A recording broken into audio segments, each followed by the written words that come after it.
आप ये देखें कि इंडिया जो है हमारे बिल्कुल पड़ोस में है।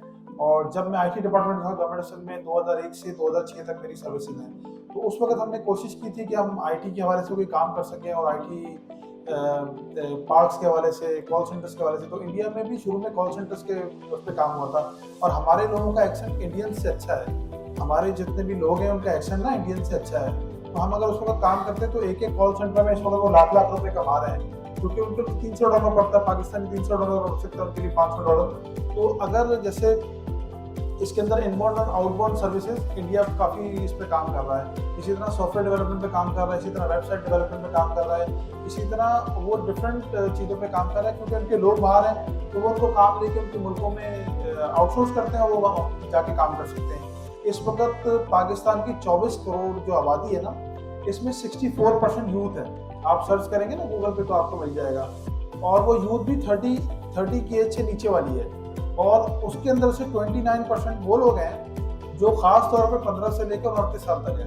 तो आप तो कराची में रहते हैं, माशाल्लाह कराची में थोड़ा सा लिटरेसी रेट बेटर है as compare to all over Pakistan. तो इसमें हमने 3 सेक्टर में उनको बोला कि 3 सेक्टर में हम काम कर सकते हैं। एक आईटी सेक्टर में $150 अरब की एक्सपोर्ट्स है इंडिया की, जो वो टारगेट कर रहा है अगले 2-3 साल, 4 साल, 5 साल के अंदर वो $300 अरब की एक्सपोर्ट टारगेट कर रहा है। हम $1 अरब के लिए कभी IMF के पाँव पड़ रहे होते हैं, कभी किसी मुल्क के पाँव पड़ रहे होते हैं, और वो सिर्फ एक्सपोर्ट ही अपनी आईटी की $150 अरब पे ले गया है। सबसे ज़्यादा ना तेल का काम होता है, बेसिकली ये जो ऑयल एक्सपोर्ट होता है, इसमें सऊदी अरब सबसे बड़ा एक्सपोर्टर है, जिसका $113 अरब की एक्सपोर्ट है। तो उसने अपने आईटी सेक्टर को तेल बना दिया, मतलब अपनी वर्किंग की। 90s का इंडिया और आज के इंडिया में फ़र्क है। आज आप उनसे अगर पाकिस्तान के अगेंस्ट कोई उनके लिए बात करता है या कोई बात करता है उसके वज़ीर आज़म से, तो वो उसको मैटर ही नहीं करता है। वो कहता है जी मुझे पाकिस्तान से कोई इस तरह की बात ही नहीं करनी है। वो बात कर रहे हैं आर्टिफिशियल इंटेलिजेंस की, सॉफ्टवेयर टेक्नोलॉजीज की, आईटी सेक्टर की, और टारगेट कर रहे हैं $300 अरब को। हम सिर्फ उसका 10% भी अगर काम लेना तो $30 अरब एक्सपोर्ट होती है, और हमारा जो ट्रेड डेफिसिट है वो $20-25 अरब का है। तो आईटी की जो शोबा है इसके अंदर बहुत अच्छा काम कर सकते हैं, लेकिन टारगेट ओरिएंटेड। अब अगर कोई आपको जावा पढ़ाने लग जाए या C++ पढ़ाने लग जाए, बेशक अच्छी लैंग्वेजेस हैं लेकिन वो एब्सोल्यूट हो गई है। अभी जो चीज़ आपको पढ़ाने वाली है वो ये कर रहे हैं काम, डिजिटल मार्केटिंग पे कर रहे हैं। इसमें भी एक चीज़ देखनी पड़ेगी, जो मैट्रिक पास लोग हैं उनको हम क्या करा सकते हैं, इंटर पास को क्या करा सकते हैं, और ग्रेजुएशन जिन्होंने की हुई कंप्यूटर साइंस में उनको क्या करा सकते हैं। आर्टिफिशियल इंटेलिजेंस के ना दो लेवल हैं, एक उसका यूजर होता है और एक उसका डेवलपर होता है। जो डेवलपर है वो जाहिर सी बात है कंप्यूटर साइंस से ग्रेजुएट होगा तो वो डेवलपमेंट कर सकता है, उसकी लैंग्वेज को समझ सकता है, उसकी तमाम चीज़ों को समझ सकता है, ठीक है ना। और एक उसका यूजर होता है। बेसिकली कैमरा जिस तरह ये कोई बनाने वाला, तो टेक्नोलॉजी डिफरेंट लोग होंगे लेकिन ये यूज कर रहे हैं तो ये यूजर है, लेकिन बनाने वालों की चीज़ें कुछ और होंगी।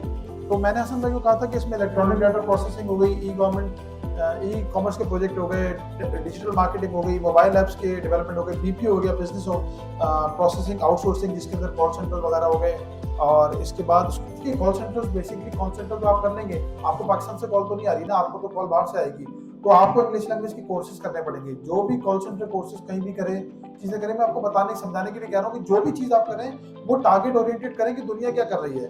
हम तो हम हमारे यहाँ मसला ये होता है कि एब्सोल्यूट चीज़ें पढ़ाई जाती हैं, उसके बाद वो चीज़ें सारी ख़राब हो जाती हैं। तो 3 उनको मैंने ऑप्शन दिए थे, जहाँ पर मैं जाता हूँ 3 ऑप्शन मैंने उनको दिए। एक आईटी सेक्टर में काम के लिए, एक मैंने उनको काम बोला कि आप एग्रीकल्चर सेक्टर में एनहांसमेंट लेकर आए, ड्रिप इरिगेशन और नहरी निज़ाम हमारा अच्छा है, उसको आप अगर देख लें हाइब्रिड सीड्स और ये वो स्लाइड नंबर 1 पे, नंबर 2 पे USA, नंबर 3 पे चाइना है, नंबर 4 पे इंडिया है। तो एग्रीकल्चर सेक्टर में काम हो सकता है कि वहाँ से जो पूरा पाकिस्तान में जो आपके पास एग्रीकल्चर सेक्टर के लोग हैं वो फिर दूसरे सिटी में माइग्रेट नहीं करते, उनको इनके शहरों में काम मिल जाता है। इस वक्त आपके शहर में पूरे पाकिस्तान की माइग्रेशन का जो हब है वो कराची बनता है। आपके जो मुस्तकिल पते के जो शहरी हैं वो 2-2.5 करोड़ होंगे, लेकिन 1.5 करोड़ लोग वो हैं जो यहाँ पर आके आबाद होते हैं। किसी को रोक तो आप सकते नहीं है, लेकिन उसको वो बेसिक सहूलियात भी नहीं दे पा रहे ना।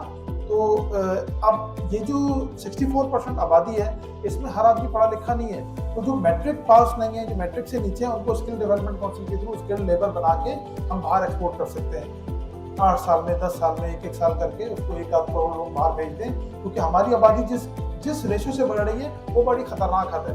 3.8 का रेशो है, सबसे ज़्यादा तादाद में हमारी आबादी बढ़ रही है। और हम 20 साल पहले, आप सर्च कर लीजिएगा गूगल पे, मैं आपको मिसाल दे देता हूँ, कि 2002 के अंदर हम 16 करोड़ लोग थे, आज हम 24 करोड़ हैं। तो आगे 10-15 साल बाद हम कहाँ खड़े होंगे, इस वजह से हमें अपने 3 सेक्टरों को इम्पोर्टेंस देनी पड़ेगी, एक आईटी सेक्टर को, एक एग्रीकल्चर को, एक स्किल डेवलपमेंट को। तो बस हसन भाई का हम साथ देने के लिए हमें खड़े हुए हैं, इंशाल्लाह इसको आगे लेके चलेंगे, लोगों को लेकर आएंगे। आप बाकी अपना इनसे वो करें, मैं थोड़ी सी बात कर लूँ आपसे। ठीक है जी सर, थैंक यू।